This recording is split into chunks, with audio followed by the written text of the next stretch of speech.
First ride natin, pupunta lang tayo ng DMV para VIN check. And then hopefully tayo, walk in. So yeah, ayan siya, mostly stock pa. Wala pa tayong ibang mga parts na binili. Siguro kikip natin ng ganito muna. Ma-fill lang natin yung stock na Primavera. Okay, let's go ride.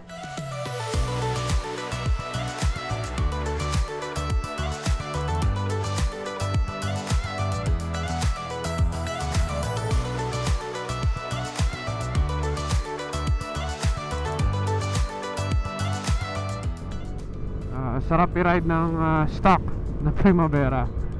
Medyo malamya lang yung ano kasi wala pa tayong panggilid. Pero yung dashboard niya hindi siya digital kamukha ni Bieber.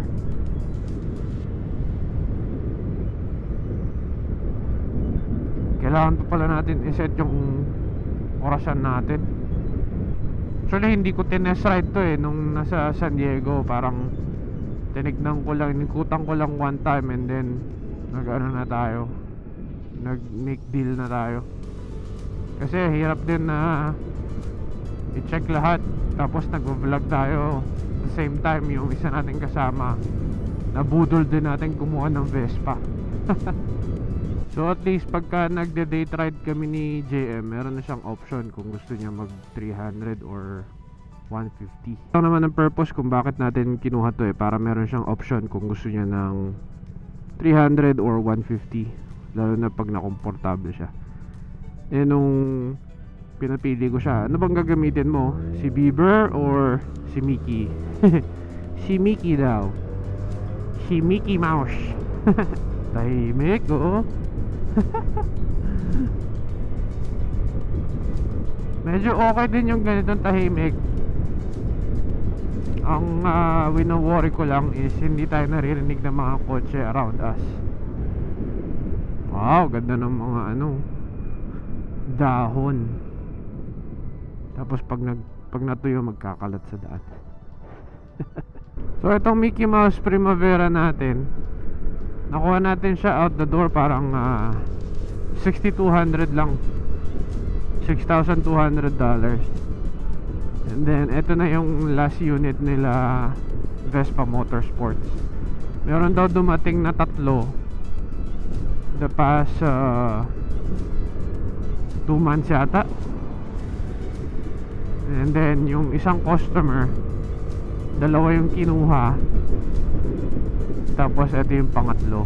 Nung naghahanap tayo ng Mickey Mouse, nakita ko na meron sila sa website nila. Tapos yung isa meron din, Eurocycle.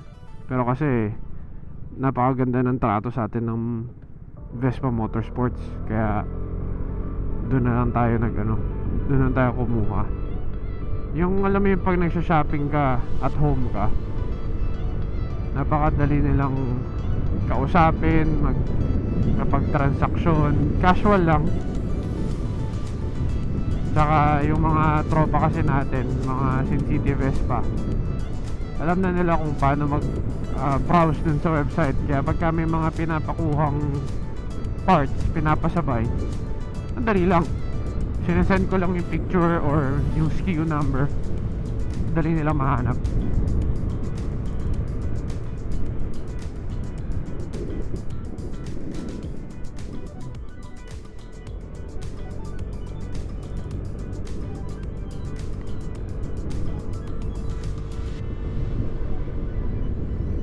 Ano ba ang break-in speed? Yung Bieber yata hindi na natin binrake-in na ng pakonti-konti, upak agad dun okay naman siya, wala naman issue. Dito tayo sa North Decatur DMV.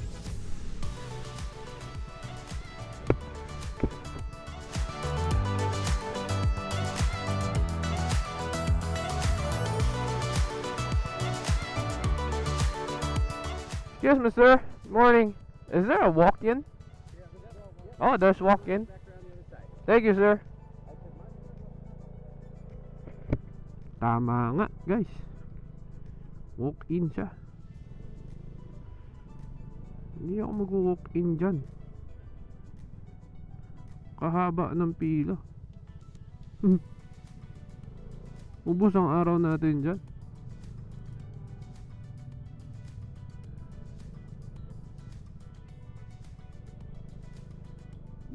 After 13 minutes of waiting. Morning!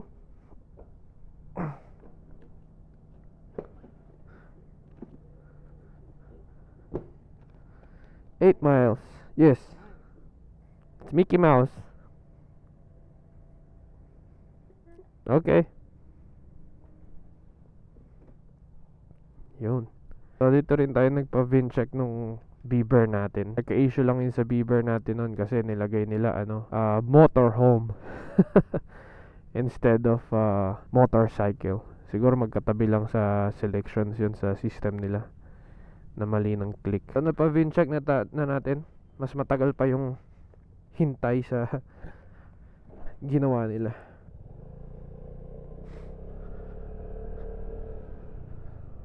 So sabi nung babae dun sa VIN check, pwede daw ako mag-walk-in for the title office. Problema, napakahaba nga ng pila hanggang sa likod ng building. So hindi siya okay gawin today. At least meron na tayong VIN check paper. Pag bumalik tayo dito, kahit hindi na natin dala si Mickey, ayos lang. Medyo maano pa yung tires na hindi pa siya ganun ka kapit. Bagong bago pa. Ngayon 8 miles na tayo. Umalis tayo ng bahay 4 miles. Ewan ko kung napapansin nyo sa boses ko, medyo malamya tayo. The past few days, medyo pangit yung nangyari sa atin. Swerte na lang tayo nakakapag-ride tayo ngayon. So, i-take na lang natin tong opportunity na to na i-relax ride to. So yeah, the past few days, I think Friday ba yun? Yeah, Friday. Medyo layariya tayo. Excuse me sa mga kumakain dyan. And then Sabado, day off tayo. Na nakapagpahinga ng konti pero bumiyahe tayo pa rin. Buti na lang si Teo yung nag-drive the whole time. So kahit medyo nanglalambot pa tayo, nakuha natin si Mickey sa San Diego. And then Sunday, dapat may trabaho ako. Papunta na ako sa trabaho, biglang sumakit yung lower right ko, yung likod.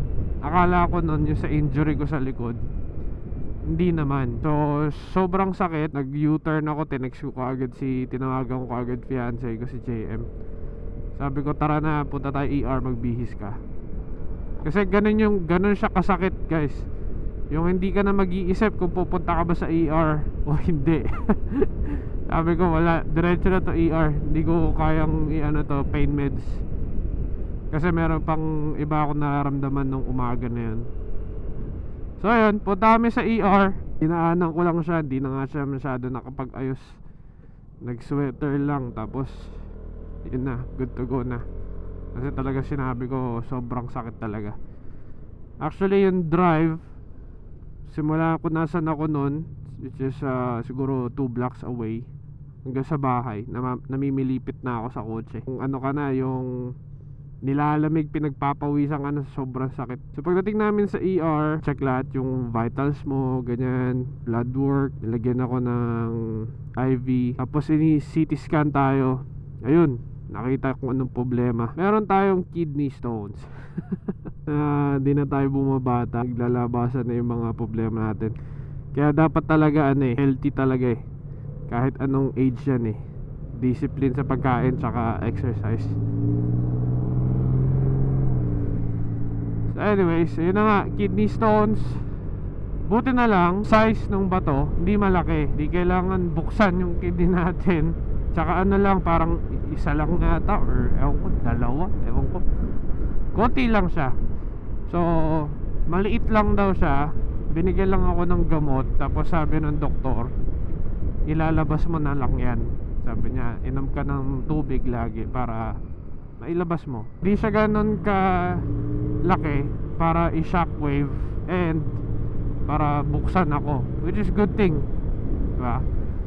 Hindi siya worse, hindi malala ba yung nangyari, pero sobrang sakit. So ayun, yung binigay na gamot sa atin, 4 na gamot agad yung binigay. Meron mga controlled dun, meron mga controlled pain reliever, tsaka yung isa na 7 days ko kailangan inumin. So yun, simula nung nasa ER kami, siguro mga kalahating araw, medyo ano naman, humuhupa yung sakit, pero ramdam ko pa din. Yung sakit niya guys, parang ano eh, alam mo yung tinutusok kayo, pero dire-diretso yung tusok, parang ini-squeeze na ganyan, no? Yung wala siyang, eto, kaya ko to, sakit na to, walang ganun eh. Continuous yung ano eh, yung paglaki ng pain, o yung paglala ng pain. Ayun, kalahating araw tayo sa ER, tapos pag uwi, sobrang sakit, nakatulog tayo, tapos yan, umiinom lang ng gamot hanggang ngayon. So yun ang nangyari. Kaya yung uploads natin medyo mabagal, saka sa pananalita ko, ramdam nyo rin na medyo mahina. Try lang natin i-squeeze yung kaya natin gawin hanggat okay yung pakaramdam natin. Sa mga ano dyan, nagkaroon na ng ganitong sitwasyon, alam nyo yung sinasabi kung gaano kasakit. Kaya ito sa mga tropa natin na nag-reach out nung nag-post ako sa Instagram, tsaka nakita yung latest video natin, maraming salamat sa inyong lahat. Nag-ride na lang tayo ng medyo kalmado naman kahit papano, pang relax na ride lang. Ano sa mga nagdududa, alam ko pero mga nagdududa dyan hindi po natin fine-fake to, legit po ito, masakit talaga. Saka ilan sa inyo guys ang ginagamit ang inyong mga Vespa para mag-unwind sa busy day, sa mga stress nyo, problema, ganyan. Sarap, di ba? Yung relax na ride lang, kahit anong gawin mo hindi ka mapagmabilis.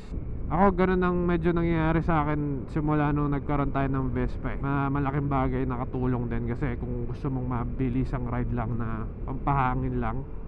Tsaka kagandahan din doon, nagagamit nakakapag Vespa si JM, so meron tayong kasama nag-ride pag hindi available yung mga ibang tropa. Kung hindi yun na itatanong, last Thanksgiving si Daddy nagpunta na sa heaven, and from that time medyo syempre nag-iba na yung mundo. Sanayan na lang, sabi nga nila, hindi ka makakapag-move on, sanayan na lang. And maraming mga araw talaga na apektado tayo sa lahat, sa emosyon, sa mood, sa lahat, which is salamat din kay JM, naiintindihan niya, hinahabaan niya yung pasensya niya para intindihin tayo. So yeah, the past few months sobrang hirap, kahit hindi halata sa mga videos natin. Yung akala mo okay ka na yung akala mo kaya mo na, pero hindi, minsan talaga meron pang mga episodes. Pero yun lang, panay dasal lang tayo. Kanina kasi sa DMV meron ako nakita na papasok sa building na magtatay. Naalala ko lang yung kami ni Daddy dati, kasi dyan ako unang dinala ni Daddy guys, yung sa DMV na yun. After ko makuha yung green card ko, punta na kami agad dun. Wala akong kaalam-alam sa libro ng pagdadrive. Dinala na niya agad ako dun. Ayun, bagsak, first try. Tapos kumuha tayo ng libro, parang reviewer, napasa naman. Yan, alala ko lang si Daddy, medyo nakaka-miss yung mga ganung bagay. So yeah, the past few months, medyo ito nagiging outlet natin, tong Vespa, pagbablog. Kaya yung mga meron pang airpods dyan, sulitin nyo. So ayun, maraming salamat sa inyo guys, sa mga sumusuporta dyan, mga nag-subscribe, nakipag-interact sa videos natin dyan sa comment section. Malaking bagay, malaking tulong. Maraming salamat. Doon sa mga negative nating tropa dyan, God bless. Alright, thank you guys sa pag-hangout sa atin papunta sa DMV. And si Mickey natin, 8 miles na siya ngayon. And next step natin na gusto kong gawin dito is ceramic coat, para habang wala pa siyang rock chip, paprotektahan na natin. Hindi natin siya papa PPF kasi dito pina-coat ko parang $1,500 para ipa PPF. Parang masyadong mahal naman. And ingatan na lang natin, hindi naman siya daily ride. I don't think it's gonna be a big deal. Anong tingin niya guys? Ayos ba? Okay, maraming salamat sa pagsama at pakikinig sa aking mga pinagsasabi. Ingat kayo guys, ride safe, see you on the next one. Peace. Bye, Mickey. Babay ka na.